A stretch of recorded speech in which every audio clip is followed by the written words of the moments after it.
Excellent.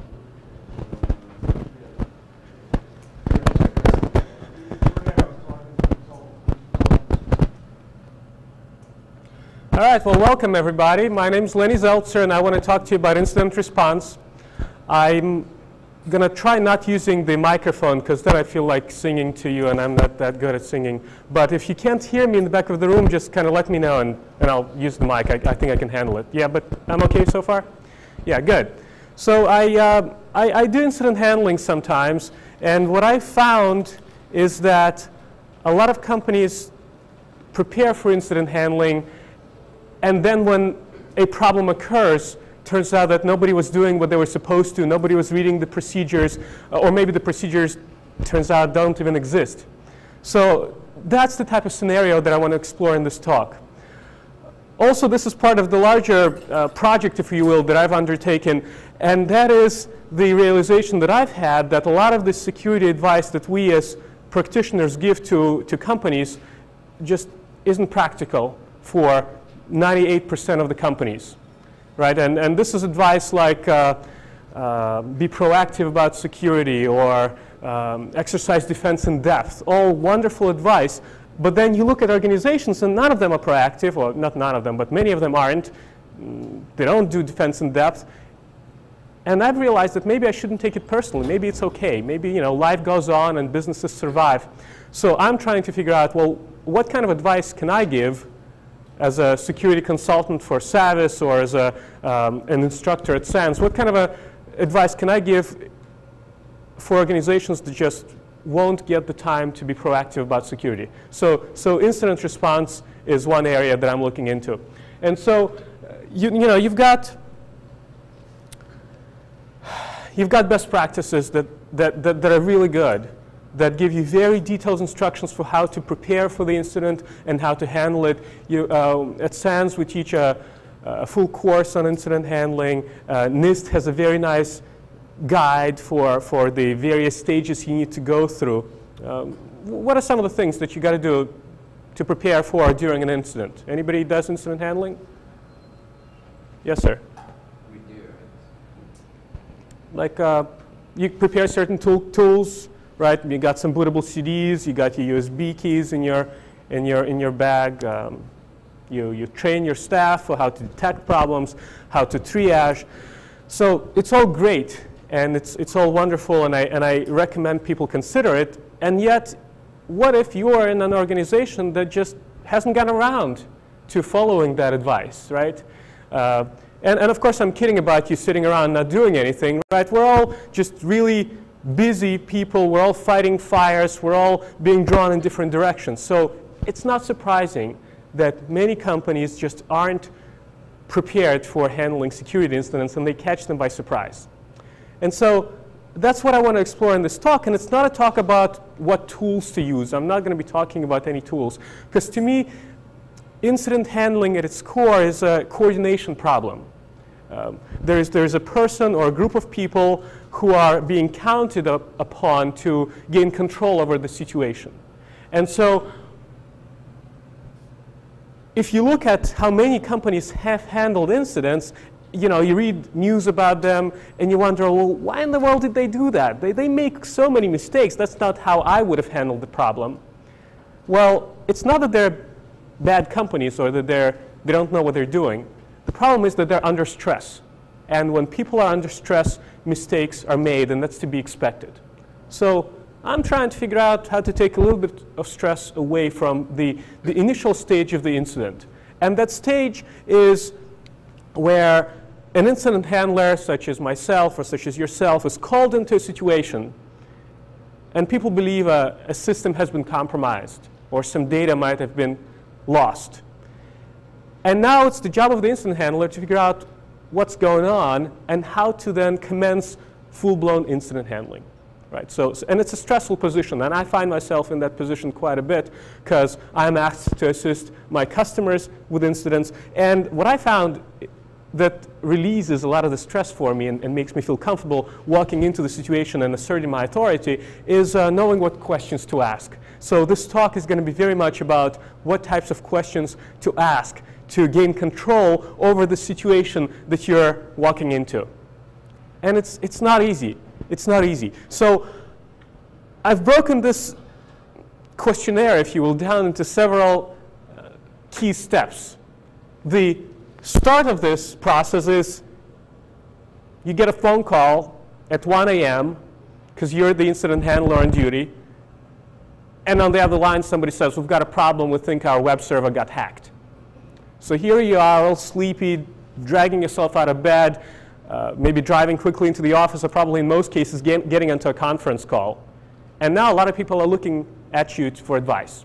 So that's the start. The end goal is you having figured out what happened, gained control over the situation, assigned responsibilities, and now you can commence with the full-blown incident response where people identify the exact scope of the problem and eradicate it and contain the issue and then return back to business. So expect to have to walk into the situation blindfolded. Whether you're a consultant walking into a company that you really don't know much about, but you're being asked for help, or whether you perform incident response within your organization, in many cases you won't know much about the infrastructure that was affected by the problem. A web server got hacked, well, maybe you don't know much about this web server. You don't know what data resides there, you don't know what systems it talks to, and what I find is most challenging when I deal with situations like this is I don't know who are the people involved who might have been affected by the problem or who manage the system. I don't know much about the problem except that something bad happened. So one of the first things that I think we need to think about is how, as an incident handler who just walked into the problem, how to assert your authority. How to, because people get calm when they are next to a person who is calm as well. And so if you think about doctors, right? Here's a situation, you walk into a doctor, maybe you've got a health issue, maybe it's just your annual checkup, and the doctor is calm, and the doctor always wears the laboratory white coat. Why? It's not like you're going to start spitting blood on him right there, right? But he wears the white coat, and he always carries the stethoscope. He always carries a stethoscope, though he doesn't really use it. But that's the look of the doctor that you've come to expect. So he gives you what you're looking for, because when you look at a doctor like that, he's calm, and all of a sudden you feel better. And so as an incident handler, I'm not suggesting you wear the white lab coat, although it turns out in studies, people who wear white lab coats exert a lot of authority all of a sudden, just automatically. There's something about the white lab coat. But perhaps it's the types of questions that you ask, it's the type of posture that you have, or it's the type of voice that you use that's calm, and other people all of a sudden will start looking up to you. The idea here is listen more and talk less, because a lot of people, and I sometimes fall into that problem, and I try to restrain myself. A lot of people, when they get called into the situation, right away you start commanding, because you feel like that's how you're going to exercise control. You do that, you do that.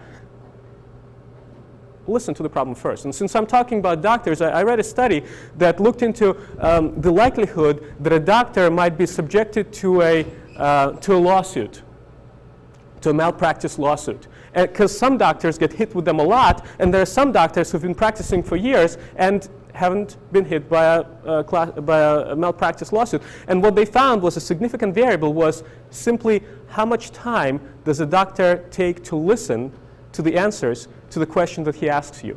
And those doctors that spend just an extra minute listening to their patients, turns out their rate of being sued drastically drops. Maybe because the patients feel like they've got a friend, a partner in front of them.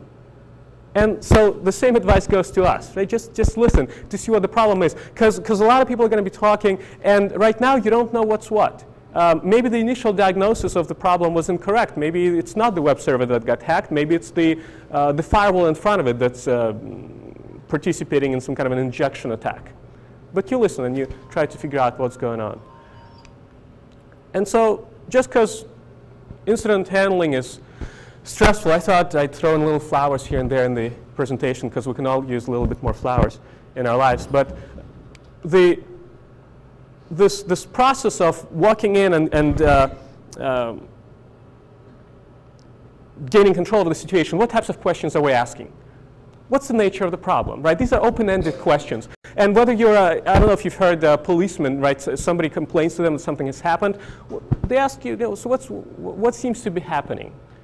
What's the nature of the problem? And let people talk it out. And you're just listening and taking notes. In many cases, I do this when I'm on a conference call, and so I'm just typing as fast as I can so that I can quickly absorb the information and retain my notes so that I can later analyze them. What are people seeing? What do they think is the nature of the problem? And you're not correcting them at this point because you don't know enough about the situation to correct the problem. How is the problem detected and by whom? That's a very important question because right away when you ask this question and you hear an answer, you'll get a good sense for how mature are the security practices of this environment. Because if somebody tells you the problem was detected because one of our customers called us up and told us our web server got hacked, all right, well, that tells you something about the types of controls and monitoring that's going on in this environment.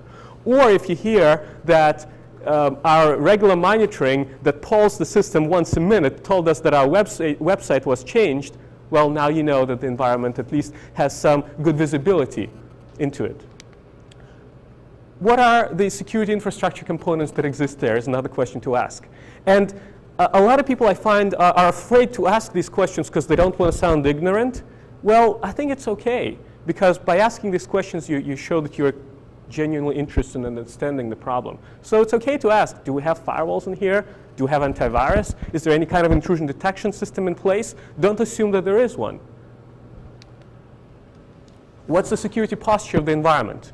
You're walking into the situation and you're trying to understand how mature are the security practices here.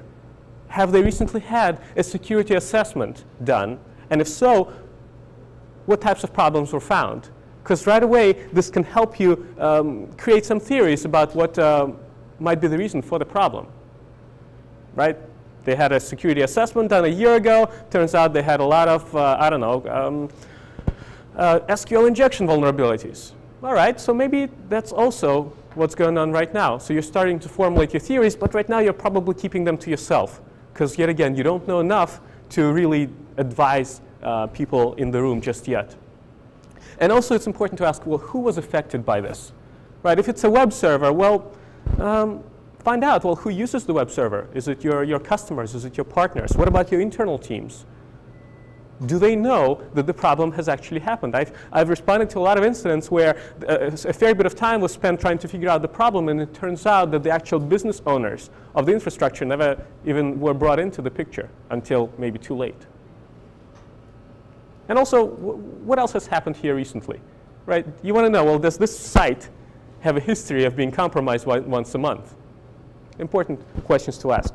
So at this point in your incident response, as the incident handler, you have a general sense of what's happening here, what infrastructure is affected, maybe, in a very general sense, and who are the people that you're talking to. The next thing I suggest, and what I find useful, is make sure everybody understands who's doing what and how you're communicating with each other. This is important because in many cases your teams are going to be remote, right? So I do a lot of my initial incident coordination by phone. It helps to have a good phone. It helps to have a conference bridge number you can use to bring the team together. And so recognize that you'll be working with a lot of people whom you don't know. And it's okay to ask them, hey, what do you do? I know I've seen your name before, but I don't quite know what your area of responsibility is. And you want to know that because you want to know when to talk to them and when to ask them questions, when to seek their advice. Understand what responsibilities people currently involved with the project have. Right? Is this the DBA? Is this the web administrator? Is this the business owner? Is this the project manager? Is this the sales executive for the customer who was affected? And then, if you have the authority, you can start assigning roles, right? Sometimes, depending on how your incident response program has been designed, sometimes you have the ability to say, all right, so now you are responsible for calling the legal counsel. You are responsible for communicating with the affected business users. Sometimes you don't have that responsibility, but try to assert that authority. In many cases, what I found is that companies that haven't been prepared for an incident don't quite know who has the authority when an incident has happened. They actually don't know, and everybody's kind of looking to see, well, who will take that role? If you're an incident handler, then you're kind of expected to coordinate everybody's response, then you should probably take that responsibility.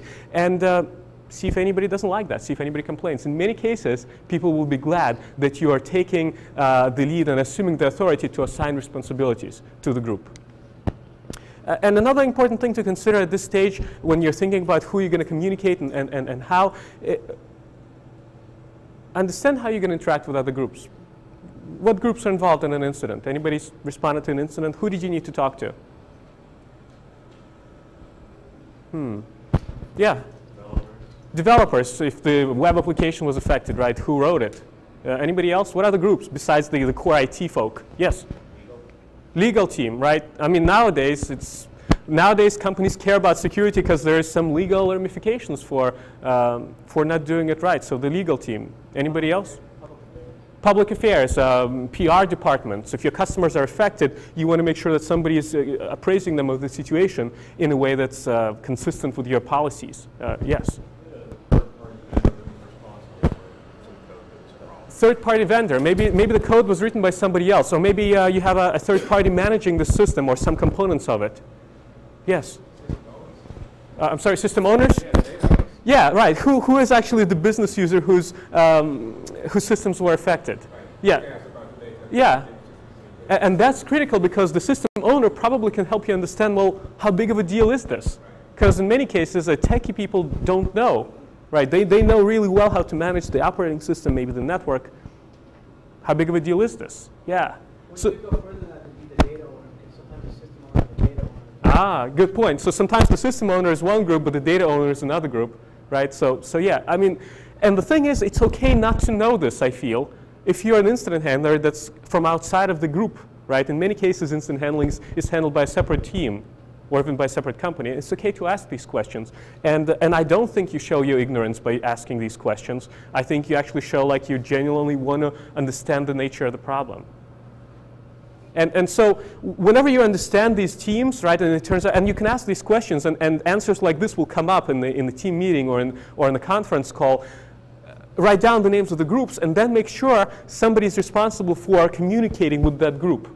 Right? If you've identified that these are the groups that may need to be involved, we'll make sure somebody keeps them in the loop. Because a key source of stress I find in incident response is people just don't know what's happening. And if they don't know, they'll get stressed. They'll start calling you directly. They'll start calling your boss. And an easy way to keep the situation under control is to have somebody periodically appraise them of the situation. Yeah. The types of questions that come to mind as part of this process is, who is the primary incident handler here? Don't assume that everybody knows it's you. And maybe it's not you. Maybe you're mistaken. So just up front, ask, hey, so who's in charge here? I can be in charge if you want me to, or maybe I am in charge, but make sure there are not too many cooks in the kitchen. I found in some incidents, people are communicating, and there are several people who think they're in charge. Well, there's a problem with too many cooks in the kitchen. And I firmly believe that there should be a single person who is ultimately in charge here. Because otherwise, if there are 2 people or 3 people, then they can make assumptions about, well, I thought that the other person is handling that. I thought that you're handling that. And turns out nobody does a particular task. Who's authorized to make business decisions? Is it the data owner? Is it the system owner? Because the business decisions will need to be made, like, do we shut down the affected systems? Do we keep going? How long do we have until really this becomes a big deal, right? Who is authorized to make those decisions? In many cases, people don't know. IT people often don't know that. How will we stay in touch? Do we do it via email, or do we think that email may have been compromised and we need to communicate out of band? Which phone numbers should we use? Which conference numbers do we have available? Do we know each other's mobile phone numbers, home phone numbers, faxes? This is also important. How often will we reconvene to appraise each other of the situation? And also, how often will we update the other groups? And I find that it's important to have this scheduled. Because, once again, having some kind of a schedule gives you a feeling of control. And a feeling of control often translates to the actual control. So, for example, maybe on hourly or every other hour, somebody on your team will be responsible for calling up the business or the data owner and telling them what's going on now. Maybe if you have no updates, even doing that regularly, even if you have nothing new to report, will give people a sense that you're moving forward. Because otherwise, if people don't hear from you, they'll kind of assume you're not doing anything. That's what I find. People assume the worst under these stressful situations. Yes, sir? What are your thoughts on methods of communication and methods of archiving notes and information, specifically as regards to legal discoverability? So the question is, how do we maintain notes and progress reports and catalog our findings in a way that's friendly towards the legal process, forensically sound evidence, chain of custody, that type of stuff? I'm probably the wrong person to ask that question because it's the question to ask your legal team, because they might interpret their obligations differently. For example, the chain of custody requirements are very rigorous for law enforcement, but what people are realizing now is that maybe if you're in the private sector, you're cut a lot more slack. And maybe it's okay not to have everything under lock and key sometimes. But I don't want to make those recommendations because it really depends on how the legal team within your company interprets what your responsibilities are. But you definitely want to keep in mind, just from a common sense, that whatever notes you take, people can't just easily tamper with them, of course. And most importantly, I find is you want to make sure that whatever communications you use, whatever method of communications you use, you don't let the attackers know what you're up to, right? If your email server is compromised, or you think it might be compromised, don't use it to update each other of your staff. And yes, sometimes the safest thing is to use pen and paper if you're not sure which infrastructure components have been compromised. And it is often also helpful if you have the staff to have a couple of people assigned to the task, so they can kind of watch over each other. And then if somebody asks, they can validate that really nothing improper occurred when you were investigating the problem. The incident handling that I'm talking about is really incident coordination, which means that the coordinator isn't necessarily a technical person and is probably not the one who's going to be doing in the field forensic work or live analysis work. You want to designate those people. In many cases, that's a different expertise. In many cases, the systems that are affected is in a different geography. Make sure you understand whom do you have nearby. And if they're not nearby, maybe you need to start flying them out there. So at this point, you got a general sense of the situation. You know who's doing what and how you're communicating with each other. And then the next step in my mind is to really start to better understand the scope of the problem. And this is where you're starting to look at the information that was gathered. And now you're starting to ask questions that really test the theories that other people have formed before you got involved. And the important aspect of the problem that I'm always after is try to identify, well, how are the infrastructure components that might be affected related to each other? And to understand that, I often try to understand, well, how does data flow through the system? In many cases, I don't know that before I come in. In many cases, IT personnel doesn't know how the data flows, so they need to ask. And what I'm trying to establish is that, yes, initially it looks like, let's say, this web server got compromised, but maybe the web server has an application with logon credentials to the database.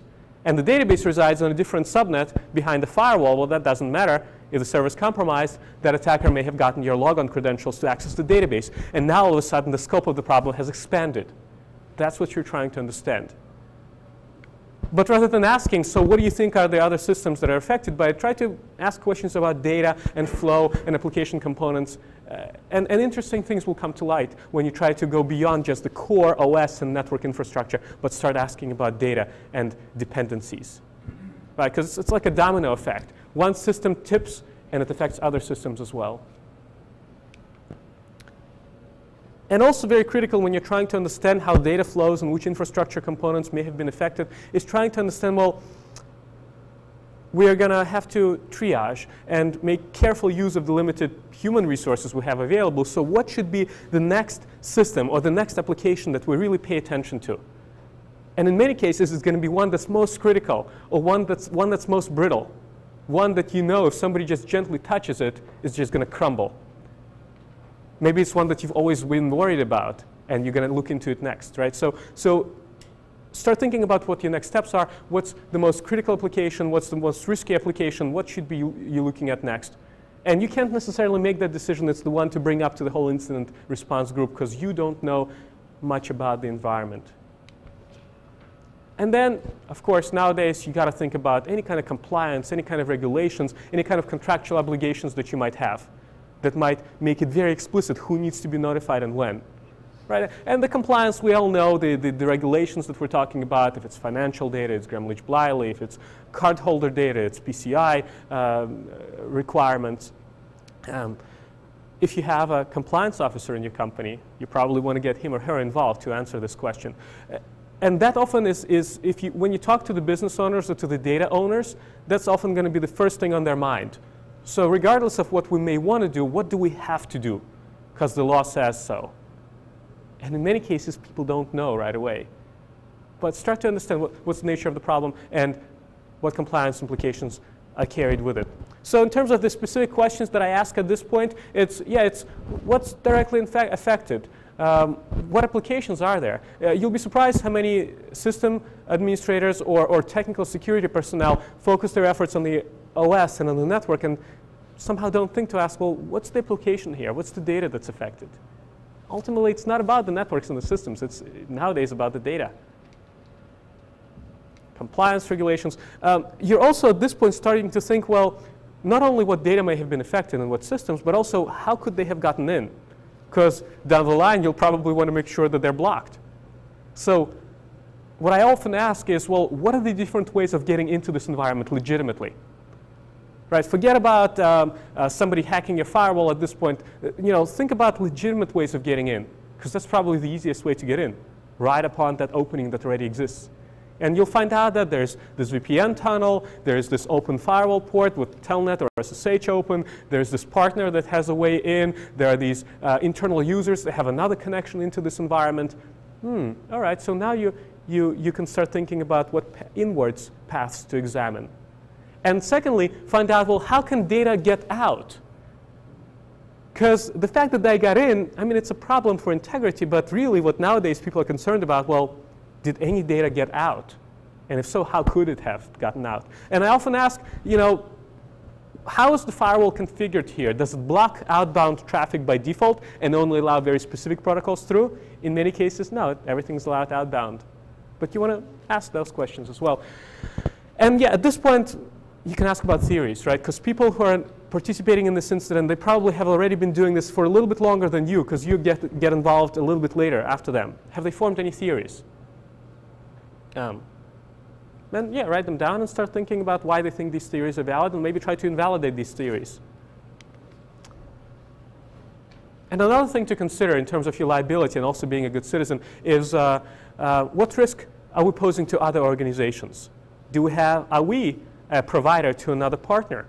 And now if our environment's affected, they could be affected as well. Or is our system being used as part of a bot network and we're now all of a sudden attacking somebody else? That carries legal implications as well. So that's another question to ask. So, all right, so now you know you have a pretty good sense of the scope of the problem, right? There's still a lot more work to do, but you're just trying to understand who's affected, what's affected, how big of a deal is it? To better understand the scope and to start being able to validate the theories that people formed about what exactly has happened here, you want to review the results of the initial survey that was performed. And what do I mean by the initial survey? Well, before an incident handler gets invoked, usually there's some system administrator or help desk that performs some initial qualification steps to determine that this is a security problem. Maybe it's not a security problem. Maybe just process crashed. So you want to understand whoever performed some initial examination of the systems affected, what did they find? So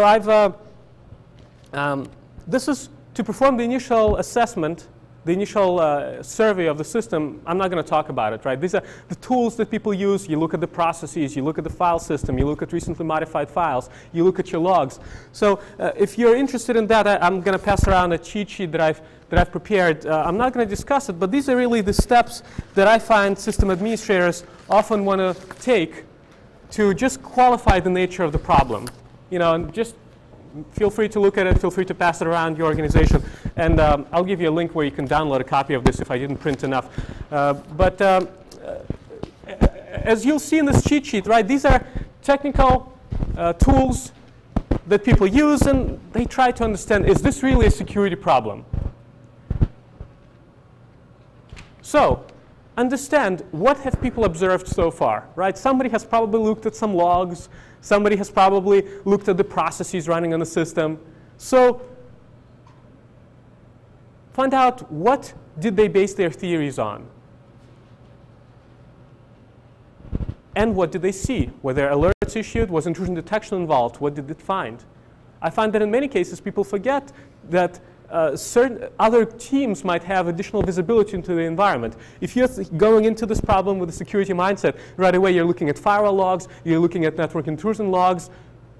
What about OS level logs? Talk to the sysadmin. Hey, what about application level logs?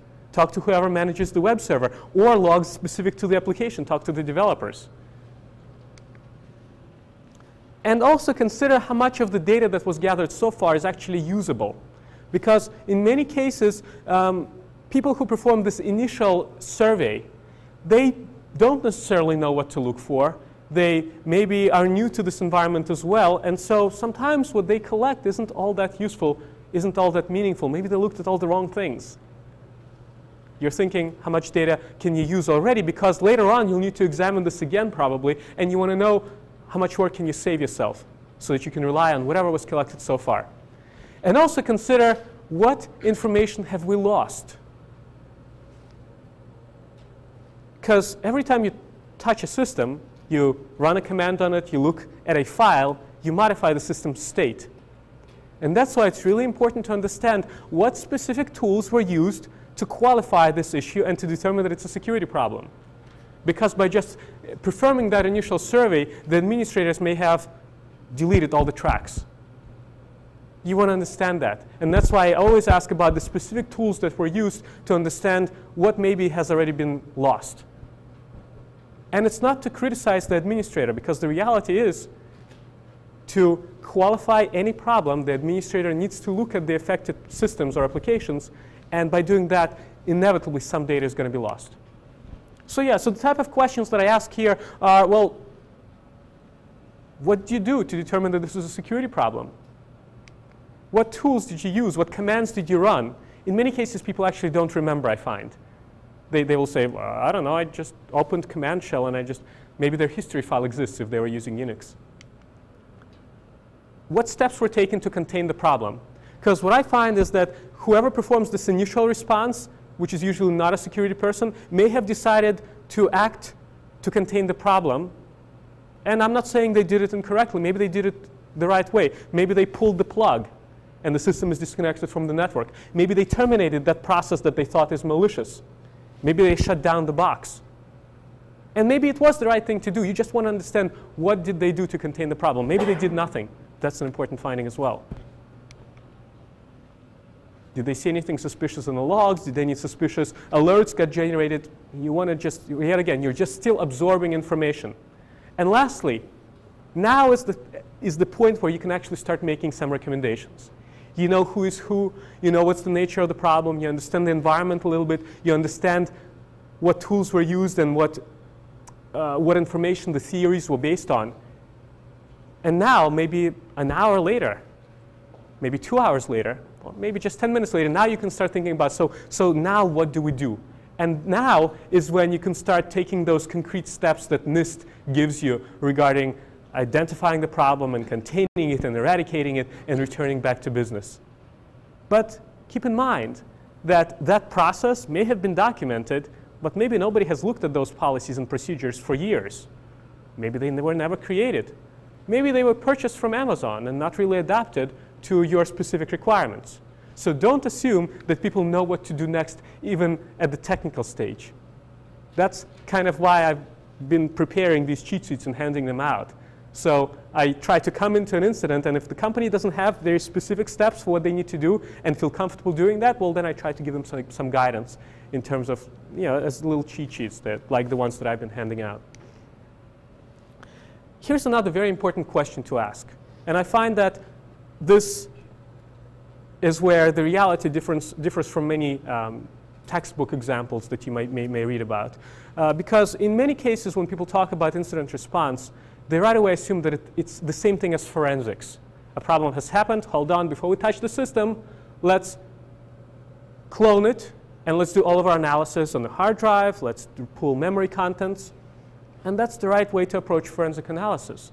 But don't assume that the company should start performing formal forensic analysis. Maybe that's not the best thing for the business to do. Maybe the systems that were affected can't afford to be down while you're cloning the hard drive. Maybe it's better to simply perform some lightweight live analysis of the box. And maybe it doesn't need to be shut down. Maybe it shouldn't. These are not really your calls to make. These are the calls for your legal department to make. These are the calls for the business and data owners to make. That's why it's important to be talking to them. But what I always ask at this point, once I know who the authoritative decision maker is, I always ask, so we've got two paths we can go by now. We can start looking at this live system that's been affected, load up some tools, maybe look at the processes, pull them down, do some memory analysis. We can start looking at logs. It'll probably get us our answers faster.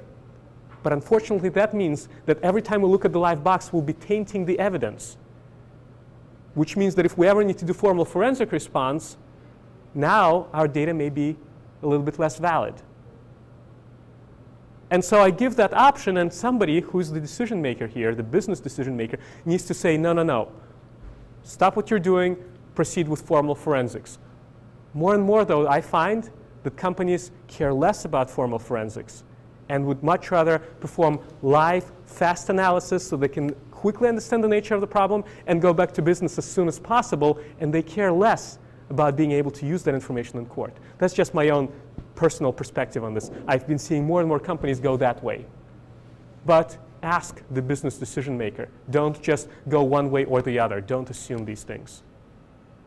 And as you're planning your next steps, consider, well, what tools do you have available in this environment?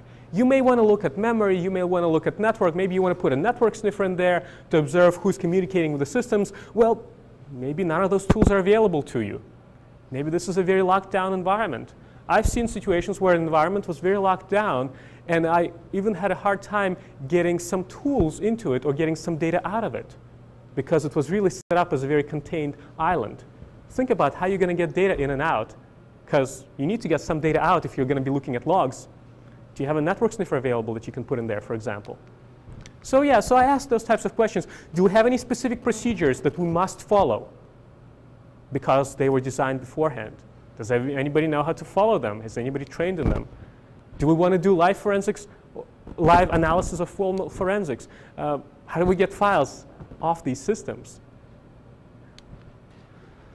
And how can we monitor the environment? And also, right away, you're also thinking, well, how are we going to get back into business? And getting back into business will often mean restoring the system to a known trusted state from tape.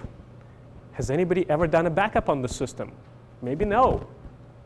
Get that information out there so that you could start thinking, well, what do you do next? How recent is the backup? Do we know if the backup may have been infected as well? And yeah, and now is when you're really saying, well, who's going to do what next?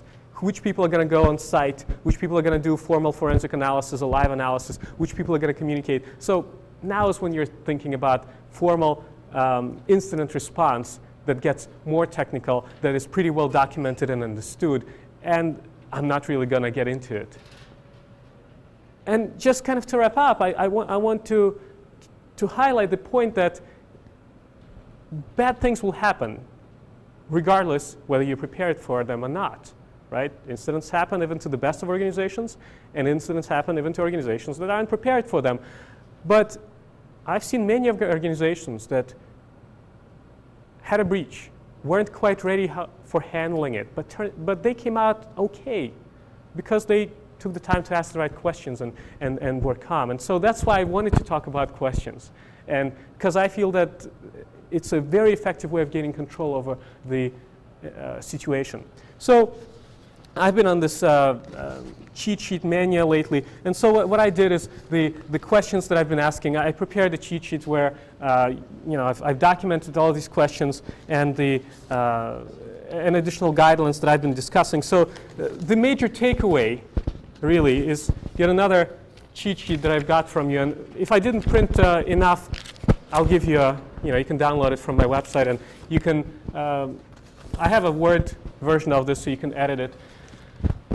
And just one last thought before I open this for any questions or comments is kind of maybe a Zen thought, that it's better to know some of the questions than all of the answers. Too many people walk into the situation, start giving orders, start assuming that they know what's going on. And I find that by knowing what questions to ask, you'll do well by yourself and by the organization that you're helping out.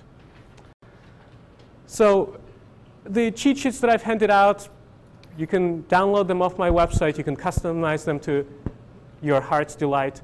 But I wanted to ask, what are your thoughts on this? Have you found additional questions that are worth asking? Have you found any other tips that recognize situations where companies aren't prepared for dealing with them? What are your thoughts? Any questions, any comments regarding this?